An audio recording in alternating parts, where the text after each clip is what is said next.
আজ আমরা যে মধ্যপ্রাচ্যকে যুদ্ধের ময়দান হিসেবে দেখি, সেখানে একসময় সভ্যতার জন্ম হয়েছিল। কিন্তু গত 100 বছরে এই মাটি কেন শুধু রক্ত আর তেলের গন্ধে ভারী হয়ে আছে?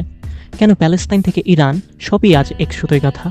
আজ আমি আপনাদের এমন এক ইতিহাসের গল্প শোনাবো, যা শুনলে বুঝবেন বর্তমান যুদ্ধগুলো কোনো বিচ্ছিন্ন ঘটনা নয়, বরং এক বিশাল মাস্টার প্ল্যানের অংশ। Okay.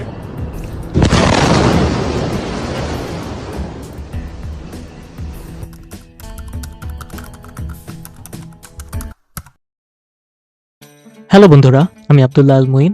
কথা দিচ্ছি, শেষ পর্যন্ত দেখলে মধ্যপ্রাচ্য নিয়ে আপনার ধারণা বদলে যাবে। আমরা আলোচনা করব কিভাবে ইউরোপীয়রা এই মানচিত্র কাটাকাটি করলো, কিভাবে আমেরিকা তেলের লোভে এখানে পা রাখলো, আর বর্তমানে গ্রেটার ইসরায়েল বা থার্ড টেম্পল প্রজেক্ট আসলে আমাদের কোন দিকে নিয়ে যাচ্ছে। চলুন শুরু করি। গল্পটা শুরু হয় প্রথম বিশ্বযুদ্ধের পরে। ব্রিটিশ আর ফরাসিরা বসে একটি মানচিত্র নিল, আর কোনো ভাষা বা সংস্কৃতির তোয়াক্কা না করে ইচ্ছে মতো দাগ কেটে দেশ বানিয়ে ফেললো।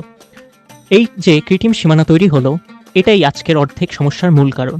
কুর্দিদের নিজস্ব দেশ নেই, আবার এমন সব গোষ্ঠী এক দেশে পড়ে গেল যারা একে অপরকে দেখতেই পারে না।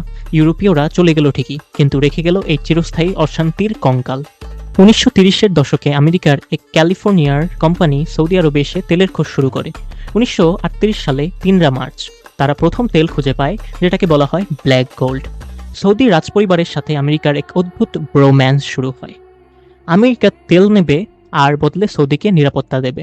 আমেরিকা সেখানে তাদের প্রথম সামরিক ঘাঁটি বানালো, কিন্তু সৌদিরা একটা শর্ত দিয়েছিল, মাটিতে আমেরিকার পতাকা লাগানো যাবে না, শুধু দেয়ালে একটা ছোট নেমপ্লেট থাকবে। ভাবুন তো, যে দেশ নিজেদের এত কট্টর দাবি করে, তারা তেলের পয়সার লোভে আমেরিকাকে জায়গা দিয়ে দিল।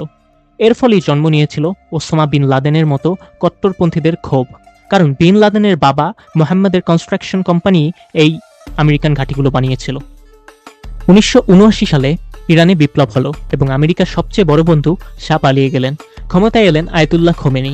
রাতারাতি বন্ধু হয়ে গেল চরম শত্রু। এদিকে প্রতিবেশী ইরাকের সাদ্দাম হোসেন ভাবলেন এটাই সুযোগ নিজেকে আরবের নেতা বানানোর। তিনি ইরান আক্রমণ করলেন।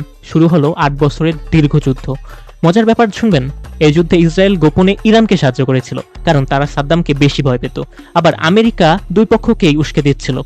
তাদের নীতি ছিল, দুজনকেই লড়তে দাও, দুজনকেই দুর্বল করো। এবার বর্তমানের কথায় আসি। ইসরায়েলের বর্তমান লক্ষ্য শুধু হামাস বা হিজবুল্লাহ নয়, তাদের বড় পরিকল্পনা হলো গ্রেটার ইসরায়েল। বাইবেলের মিথ্যা ব্যাখ্যা দিয়ে জায়নিস্টরা নীলনদ থেকে ইউফ্রেটিস নদী পর্যন্ত সীমানা বাড়ানোর স্বপ্ন দেখে। ইসরায়েলি মন্ত্রীরা প্রকাশ্যে মানচিত্রের সামনে দাঁড়িয়ে এই দাবি করেছেন। এর সাথে যুক্ত হয়েছে থার্ড টেম্পল বা তৃতীয় মন্দিরের ভবিষ্যৎবাণী। ইহুদিদের বিশ্বাস অনুযায়ী জেরুজালেমের আল-আকসা মসজিদ যেখানে দাঁড়িয়ে আছে, ঠিক সেখানেই তাদের প্রাচীন মন্দির গড়তে হবে, আর এটার জন্যই তারা এখন মরিয়া। ইসরায়েল জানে ইরানকে একা হারানো সম্ভব নয়, তাই তারা ট্রাম্পের মতো একজন ইউজফুল ইডিয়েট খুঁজে নিয়েছে। ট্রাম্পের আমলেই জেরুজালেমকে ইসরায়েলের রাজধানী হিসেবে স্বীকৃতি দেওয়া হয়। আমেরিকার অনেক রাজনীতিবিদদের কাছে এটা একটি ধর্মযুদ্ধ।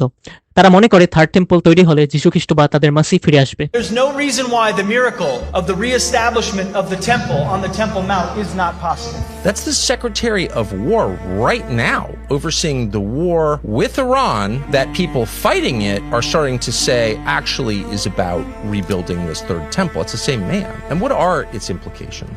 Global religious war? এই ধর্মীয় উন্মাদনা আর ভূরাজনীতি যখন মিশে যায়, তখন সাধারণ মানুষের জীবন তুচ্ছ হয়ে পড়ে। অন্যদিকে সৌদি আরবও এখন তেলের উপর নির্ভরতা কমাতে চাইছে। তারা বানাচ্ছেন নিয়ম এবং দ্য লাইনের মতো শহর। তারা চাইছে তেলের পর পর্যটন আর প্রযুক্তির রাজা হতে, কিন্তু এই আধুনিকতার আড়ালেও চলছে উচ্ছেদ আর মানবাধিকার লঙ্ঘন। মধ্যপ্রাচ্য এখন এক অদ্ভুত সন্ধিক্ষণে, একদিকে অতি আধুনিকতা, অন্যদিকে হাজার বছরের ধর্মীয় সংঘাত। সবশেষে এটাই দাঁড়ায়, মধ্যপ্রাচ্য আসলে বড় শক্তিগুলোর দাবার বোর্ড। আগে ছিল তেল, এখন তার সাথে যুক্ত হয়েছে ধর্মীয় আধিপত্য। ইসরায়েল চাইছে পুরো অঞ্চলের ডন হতে, আমেরিকা চাইছে নিজেদের প্রভাব ধরে রাখতে, আর ইরান চাইছে এই প্রভাব রুখে দিতে এবং তাদের যে আইডিওলজি সিয়াবাদ তা প্রচার করতে। মাঝখানে বলি হচ্ছে সাধারণ মানুষ। জেরুজালেম বা আল-আকসা কেবল মাটি নয়, এটা মানুষের অস্তিত্ব। এই সংঘাত যদি না থামে, তবে এর প্রভাব কেবল মধ্যপ্রাচ্যে সীমাবদ্ধ থাকবে না, বরং পুরো বিশ্ব অর্থনীতি আর স্থিতিশীলতা ধ্বংস করে দিতে পারে। বন্ধুরা, এই জটিল ভূরাজনীতি নিয়ে আপনাদের কি মতামত? আপনাদের কি মনে হয়, ধর্মযুদ্ধই কি এই অশান্তির শেষ পরিণতি? কমেন্টে জানান।